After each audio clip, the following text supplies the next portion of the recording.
My dear student and learner, today we are going to discuss about the antimetabolites and उसमें purine analogue. हमने pyrimidine analogue का भी एक video बनाया हुआ है, आज हम प्यूरिन एनालॉग देखने वाले हैं। For going to the purine analogue, आप पहले ये कर दीजिए और बाद में ये घंटी बजा दीजिए। तो क्या होगा कि मैं यहाँ से जब घंटी बजाऊंगा तो आपके तक और आपके मोबाइल की भी घंटी बज जाएगी और वीडियो आपके तक पहुंच जाएगी। Thank you. Let's go ahead. Purine analogues, मैंने एक वीडियो उसमें भी बनाया है कि what is purine derivative, suppose adenine, guanine, xanthine, hypoxanthine, caffeine, theophylline, theobromine, like that. तो ये प्यूरिन का बेसिक स्ट्रक्चर है, आप देख लीजिए। ठीक है, this is also the basic structure of purine. So अगर in the structure if I keep in reality in our body we are getting a purine base कौन से फॉर्म में मिलता हुआ है। so it is available in the form of this one। suppose यहाँ पे मैं डबल बॉन्ड ओ लगा दूं, ये नहीं है, ठीक है, ये तो उसको क्या बोलते हैं पता है? हाइपोक्सेंथिन। और यहाँ पे मैं ऐसा कुछ लगा दूं, सपोज यहाँ पे देख लीजिए,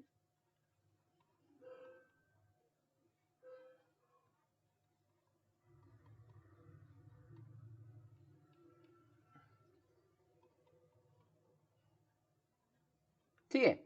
so this is a guanine and this is a hypoxanthine। so the story उसके दोनों पे ही बीच में चलने वाली है। so how the purine analogs, it is related to natural purine। what is natural purine, मैंने बताया कि natural purine कौन से होते हैं, वो भी मैंने एक वीडियो बनाया, डिस्क्रिप्शन में लिंक डाल दूंगा, आप देख लीजिए। then purine structure, the replacement of isosteric thiol or sulfhydryl group to the 6 hydroxide group. ये OH भी हो सकता है और कीटोन भी हो सकता है, बिकॉज दिस इज, ये जो चीज है ये उसके साथ कीटोइनॉल टोटोमरिज्म के फॉर्म में होगी। तो ये स्ट्रक्चर थोड़ा बहुत ये निकाल के यहाँ से ऐसा भी हो सकता है, ठीक है, कीटोइनॉल तो हो सकता है। सो इसमें जो चेंज है वो ये हाइपोक्सेंथिन का ये निकाल के मैं ऐसा डाल दूं तो जो मुझको स्ट्रक्चर मिलता है उसको बोलता है 6 मरकैप्टोप्यूरिन। और ग्वानिन का जो स्ट्रक्चर है उसमें मैं एसएच डाल दूं, एसएच डाल दूं किसकी जगह पे? कीटोन और हाइड्रोक्साइड की जगह, तो मुझको जो मिलता है वो थायोग्वानिन है। सो 6 मरकैप्टोप्यूरिन एंड थायोग्वानिन, ये दोनों चीजें क्या हो गई हमारे लिए? अभी ड्रग हो गई। आइसोस्टेरिक, आइसोस्टेरिक का मतलब ये होता है उसके जैसा ही, बट उसके एक्टिविटी में बहुत ज्यादा चेंज नहीं होता। The one thing is inosine, this is also one of the terminology used, inosine, inosinic acids, like that। तो उसमें क्या होता है? It is N endogenous purine. Endogenous purine means हमारी बॉडी में जो प्यूरिन मिलते हैं वो ये दो हो सकते हैं, एक guanine and another is as such purine. तो ग्वानिन और प्यूरिन को कंबाइंड फॉर्म में इनोसिन बोलते हैं। Let us go ahead. तो प्रो ड्रग, अभी मैंने बताया था कि ये सभी की मैकेनिज्म एक ही है। क्या एक ही है? कि जो डीएनए और आरएनए बनाने के लिए न्यूक्लियोटाइड चाहिए, तो हम क्या बनाएंगे यहाँ पे? False nucleotide. False nucleotide means उसके जैसा ही पर उसके जैसी इफेक्ट नहीं देगा। तो पहले हमें क्या करना होगा? ये प्रोड्रग होगी, तो ये प्रोड्रग को हमें उसका रिबोन्यूक्लियोटाइड्स में कन्वर्ट करना होगा। तो उसके लिए हमें कुछ एंजाइम चाहिए, ठीक है। देख लो, ये हमारी एक ये स्ट्रक्चर दिया हुआ है, ये बेसिक स्ट्रक्चर हमको बताया है। अगर मैं यहाँ पे H ले लेता हूँ तो वो हो जाएगा 6 मरकैप्टोप्यूरिन। अगर R की जगह पे मैं NH2 डाल देता हूँ तो वो हो जाएगा थायोग्वानिन। तो दोनों ड्रग का साथ में ही हम एक्टिवेशन हमारी बॉडी में एक ही एंजाइम में होता है, वो है HGPRT, हाइपोक्सेंथिन ग्वानिन फॉस्फोरिबोजाइल ट्रांसफरेज। वो SGPT हमको बहुत याद रहता है, ठीक है, उसके जैसा ही थोड़ा बहुत HGPRT। जस्ट याद रखने के लिए मैंने बताया।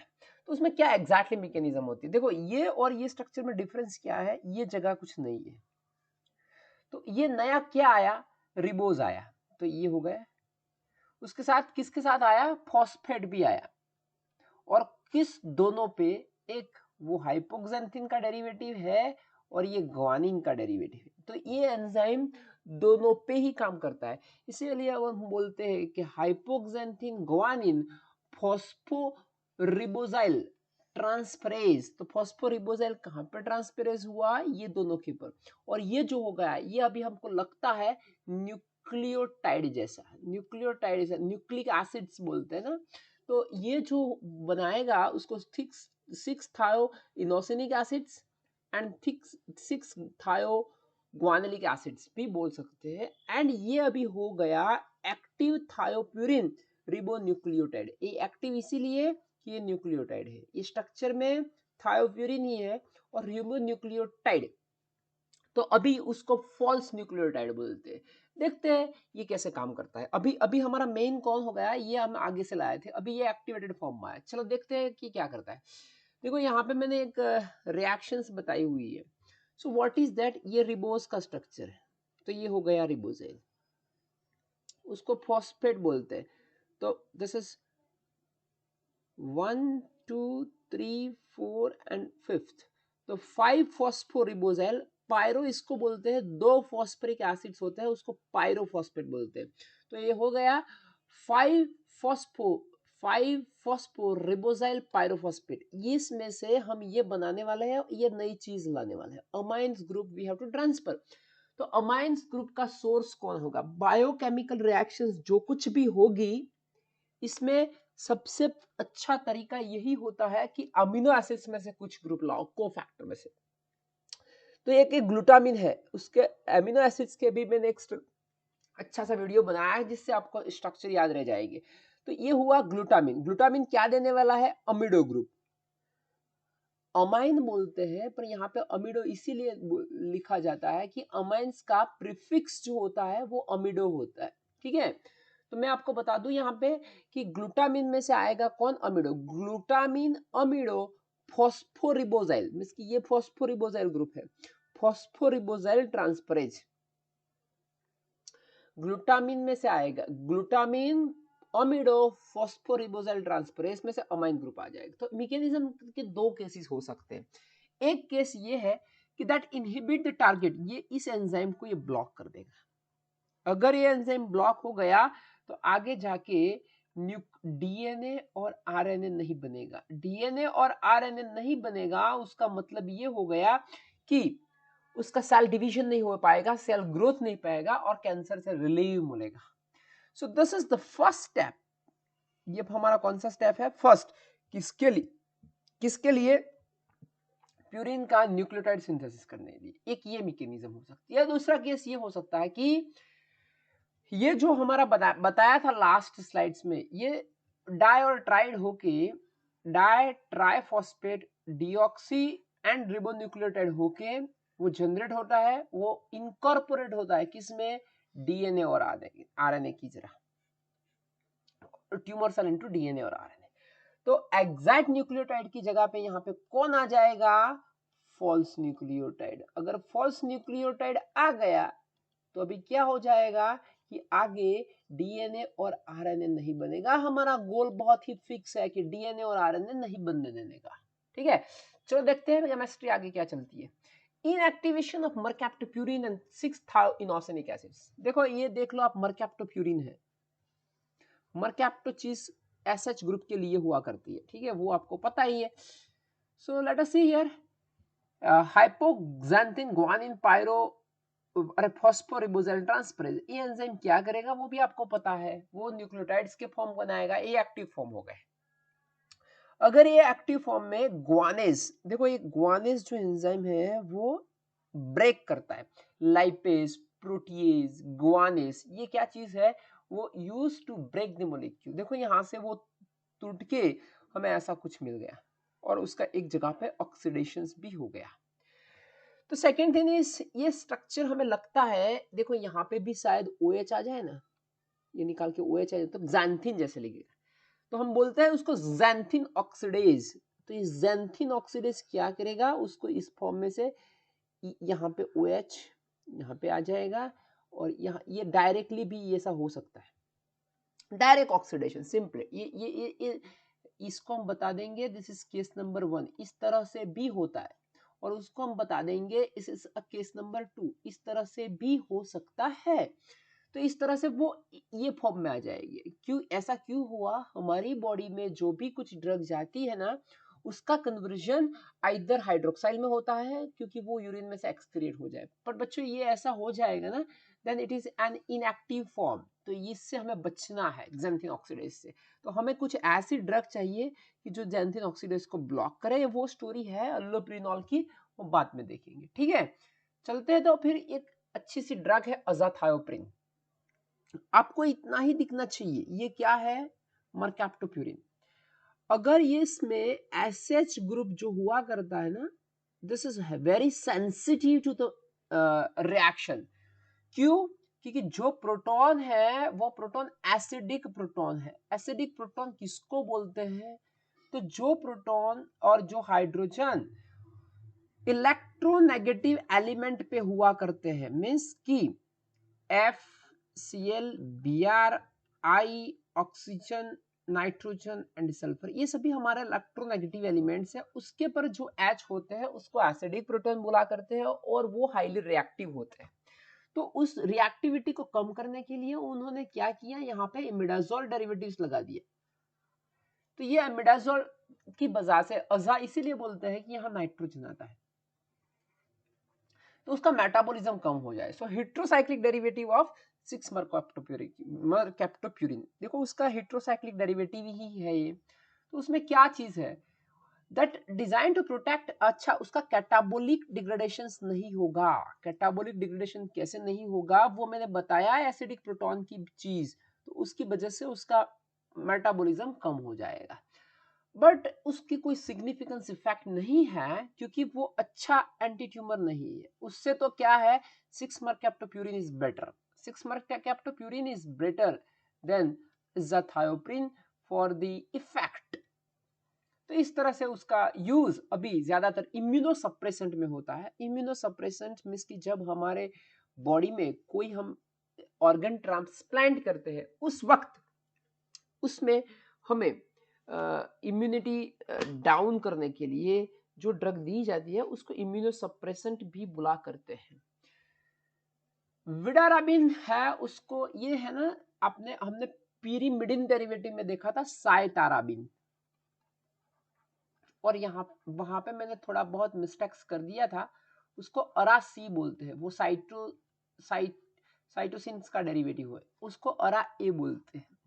जब भी अराबिनोज की मुताबिक क्या होती है, ये रिबोस शुगर में सेकेंड एस पोजीशंस में उसका एपीमर फॉर्म में होता है। सो मैं बता दूं, उसके लिए भी आपको देखना हो तो एक वीडियो है, कार्बोहाइड्रेट के स्ट्रक्चर कैसे याद रखे जाए। तो रिबोस एंड अराबिनोज, ये दोनों एक दूसरे के, सॉरी अराबिनोज, ये दोनों एक दूसरे के एपीमर फॉर्म से। तो उसका मतलब ये हुआ कि जब एपीमरिक फॉर्म आता है, तो साइताराबिन की भी मैकेनिज्म यही थी कि डीएनए पॉलीमरेज को ब्लॉक करता था। क्योंकि उसका होता क्या है, डीएनए पॉलीमरेज का काम एक ही होता है कि ऐसे हमारे पास एक स्ट्रैंड आ गई, दूसरी स्ट्रैंड आ गई, ये पॉलीमरेज उसको क्या करेंगे, ऐसे ऐसे बना के उसको हमको दे देंगे। बट जब ऐसा एपीमेरिक चेंज होता है, वो लगता सेम है बट ये डीएनए पॉलीमरेज को काम करने नहीं देगा, तो उसको ब्लॉक कर देगा। तो ये दो चीज हम याद रख देते हैं यहाँ पे। कौन सी दो चीजें, एक जिसके पीछे बीन आता है, अरा बिन, सॉरी साइतारा बिन, विडा राबिन, अभी आगे देखिए क्लाड्रा बिन। तो ये सब है ना, ये अरा एक इसीलिए बोलते हैं अराबिनोस, और इस एडिनाइन डेरिवेटिव्स है इसीलिए। तो ये सब डीएनए पॉलीमरेज इनहिबिटर है।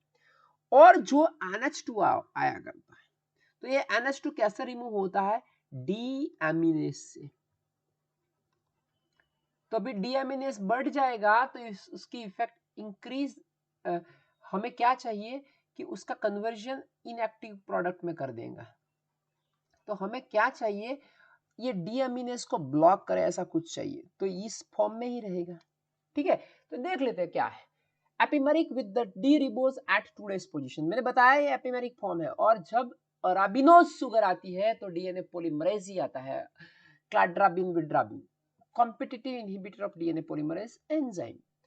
Limited use due to susceptibility to adenosine deaminase, मैंने बताया कि ये डीएमिनेज है ना, वो उसको कन्वर्ट कर देता है, तो उसके लिए वो इनएक्टिवेट फॉर्म में हो जाता है। तो हमें क्या चाहिए, हमें ऐसी चीज चाहिए कि जो डीएमिनेज को ब्लॉक कर दे। ठीक है, एंड उसकी एक इफेक्ट एंटीवायरल की भी है। ये सब एंटीवायरल और एंटी कैंसर में बातें सेम ही चलती है, पर डिफरेंस थोड़ा बहुत है, वो हम एंटीवायरल में देखेंगे। ठीक है, क्लाड्राबिन, देखो ये भी हमारा बीन ही है, तो ये देखो, ये जो है ना, ये चीज चेंज होती है क्लाड्राबिन में। अभी उन्होंने यहाँ पे तो ये एपिमेरिक फॉर्म नहीं है, ठीक है, वो तो है ही नहीं, तो ये अराबिनोज नहीं है, ये 2-डीऑक्सी है, इसीलिए वो डीएनए में चलता है। ठीक है, so what happen, cytidine kinase चाहिए। काइनेस का मतलब ये होता है वो फॉस्फोराइलेशंस करेगा, तो यहाँ पे क्या होगा, ट्राइफॉस्फेट में पहले मोनोफॉस्फेट, डाइफॉस्फेट, ट्राइफॉस्फेट में कन्वर्ट होके वो इनहिबिट द एंजाइम, जो डीएनए को रिपेयर करता है वो एंजाइम को ब्लॉक कर देंगे। Most probably that is also near to DNA polymerase. इसकी भी यही प्रॉब्लम है, अगर डीएमएनएस बढ़ गया